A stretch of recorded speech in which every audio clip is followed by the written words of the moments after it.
اخبار ناريه عن نادي الزمالك. احمد السيد زيزو فكر في الرحيل عن نادي الزمالك، وخالد جلال خلال الساعات اللي جايه هيكون المدير الفني القادم لنادي الزمالك. والزمالك بيفوز بقضيه مصطفى فتحي، هنتكلم عنها بالتفصيل. من قبل ما نبدا اعمل لايك للفيديو ده ونوصل الفيديو لاكبر عدد من اللايكات. لو انت جديد في القناه اشترك في القناه وفعل الجرس على الكل، ويلا بينا نخش على تفاصيل واخبار نادي الزمالك. وهنبدا باول خبر معانا، والزمالك بيعود مره ثانيه للتدريبات بعد رحيل فيريرا وأسامة نبيه عن الجهاز الفني، واللي بيقود التدريبات دلوقتي احمد عبد المقصود وحسين ياسر المحمدي. وعايز اقول لكم كمان ان هما ممكن يكونوا متواجدين حسين ياسر المحمدي واحمد عبد المقصود في الجهاز الفني الجديد لنادي الزمالك، وكمان هما بيستعدوا لمباراة البنك الاهلي اللي هتقام في كاس الرابطة. الخبر الثاني بعد كده خبر مهم جدا بالنسبة لأحمد السيد زيزو اللاعب المتميز جدا، وحاليا أحمد السيد زيزو بيفكر في الرحيل عن نادي الزمالك في الصيف القادم. طبعا زيزو كان مقدم مستويات متميزة جدا وكان أداؤه عالي جدا خلال الدوري اللي فات، ولكن مستواه نزل من ساعة لما بدأنا الدوري ده، شفنا حتى مش مركز وبيضيع ضربات جزاء وكل الكلام ده. ولكن برضه هو الفريق حتى بتاع نادي الزمالك دلوقتي والقماشة مش مشجعاه. حتى لو تفتكروا احمد السيد زيزو الفتره اللي فاتت كان معاه امام عاشور وكان معاه اشرف بن شرقي، ودلوقتي انا شايف ان هو وحيد في الملعب، واللعيبه حتى ما فيش اي روح عندها خالص، ولا حتى مشجعين ان هو يقدم مستوى افضل من كده. حتى حماس زيزو باين ان هو قل شويه في الملعب وحاسس ان هو بيتحرك لوحده، ودايما اي فرقه بتمسك احمد السيد زيزو فدلوقتي ممكن يجي له عرض طبعا من الخليج او يجي له عرض اوروبي او يطلع اعاره، فكل الكلام ده وارد خلال الصيف القادم.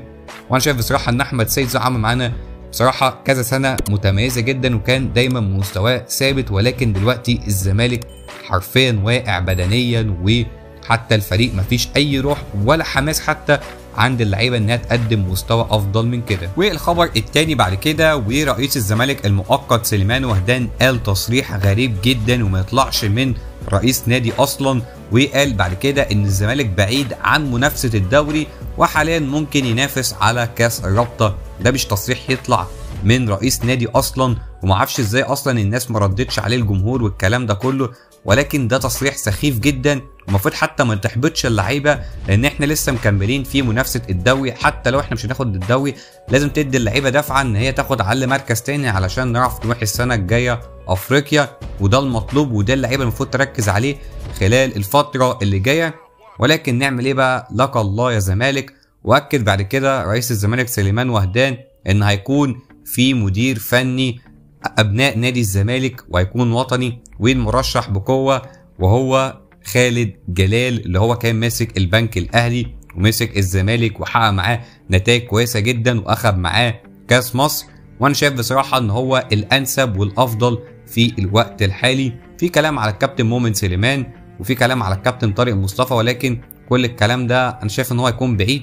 الاقرب دلوقتي واللي ممكن يعلنوا عنه خلال الساعات اللي جايه وهو الكابتن خالد جلال، وممكن يكون معاه كمان زي ما قلت لكم في بدايه الفيديو كابتن حسين ياسر المحمدي والكابتن احمد عبد المقصود هيكونوا في جهازه الفني، وده اللي هيتم الاعلان عنه خلال الساعات اللي جايه. على فكره كل المواقع والصحف بتاكد الكلام ده، وان شاء الله يمسك نادي الزمالك ويخلي سلسله انتصارات ترجع مره ثانيه والروح ترجع للعيبه. والخبر اللي بعد كده، والفيفا بيلزم نادي التعاون في دفع 400,000 دولار لنادي الزمالك وكمان عليهم فوائد 10%، ودي حاجه كويسه جدا. واخيرا فزنا بقضيه في الفيفا، وكل عشان مصطفى فتحي راح التعاون واللاعب راح هناك والزمالك ما خدش اي جنيه من الصفقه، وهم كمان اتاخروا في دفع الفلوس، وفي الاخر الزمالك رفع قضيه وفاز بالقضيه، ودي حاجه كويسه جدا ان احنا بنفوز بالقضايا دي اخيرا.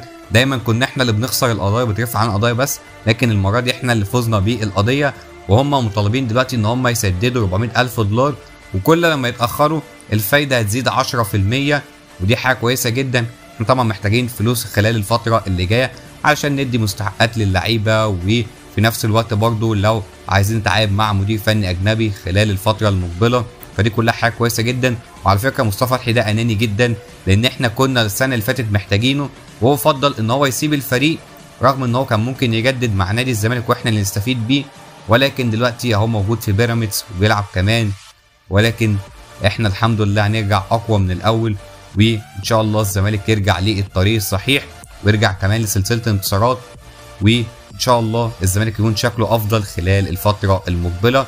كل الدعم ان شاء الله لنادي الزمالك، متنساش تعمل لايك واشتراك لنادي الزمالك، واشوفكم على خير، يلا سلام.